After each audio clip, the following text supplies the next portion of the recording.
Man looks at what they will give up instead of what they will gain. Fear of loss is always greater than the desire for gain. Human nature. The fear of loss is always greater than the desire for gain. It's one of the things I used to practice in business. When I would have the fear of loss, boom, and I would crucify my fear of loss in order to go for the gain, right? Because I understood that my fear of losing will always be greater than my desire for succeeding. It will always be there.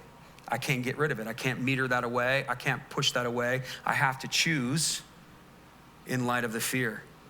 And man's fear of failure is always greater than his desire to gain. We all have it. It's just other people know how to deal with it more than others, right? And so man looks at Jesus and they think, well, I'm gonna have to give up my partying lifestyle. You know, I might have to, you know, do some things that I really just don't wanna do. They love darkness rather than, right, that's the point. They don't wanna give up. They look at what they'll lose rather than what they'll gain. They're unwilling to let go of the familiar and enter into the unknown. This is probably one of the most common. Crazy's normal. People don't wanna give up crazy. Even though this is how we come to Christ. When crazy's too painful for you, you come to Jesus. When crazy's too painful for you, you start looking for change. But until then, crazy's normal. You know, you don't like crazy, but it's all you know. Yeah. Crazy's warm, crazy's comfortable, right? That's what crazy is. Those lies are familiar to you. That pain is familiar to you. It's warm, it's been your friend, and you hold on to it because you don't want to give up what's been familiar to you because you don't know what's going to happen when you let that go. And so we fear the unknown. And this is why people don't come to Jesus. This is why people don't deal with their junk too. One of the things that happens in inner healing is I get the person to renounce their familiarity. They renounce their familiarity. Why? Because they don't want to let go of the familiarity. That's what keeps people from going free, is it's too familiar to them. It's all they've ever known.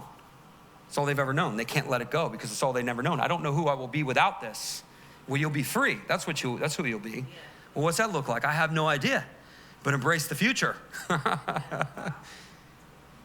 And we don't know who I'll be. Well, I don't know who I'll be if I let go of all of this. Am I gonna be one of these crazy people? Am I gonna be one of these religious zealots? I don't know who I will be. I like myself over here where I'm crazy. Because when in my crazy, people feel sorry for me. I have social capital because of my pain, right? My identity's wrapped up in my pain. I'm a victim. Oh, I'm a tragic case. And people empathize with me, right? And that becomes, that's what they feed on. And if I get healed, then I have to give up empathy. If I get healed, then I have to give up all of my identity that's been related to the life that I used to live. And the people that come to Christ are only those who want, that's why the gospel's for the poor.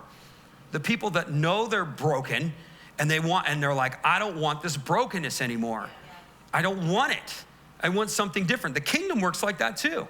You have born again Christians that are satisfied living between two worlds, right?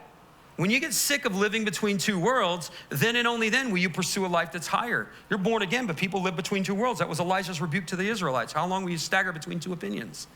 Make up your mind. You're gonna keep doing it your way, then go do it your way. If you're gonna serve Jesus, then serve Jesus, but don't stand between the gap. You know, make up your mind. Same thing he said to Joshua. You know, choose life, choose death. Make up your mind. Which way are you gonna go? You can be a Christian and go your way. Go your way. Off you go. You know, won't work out too well. Anyway, nonetheless,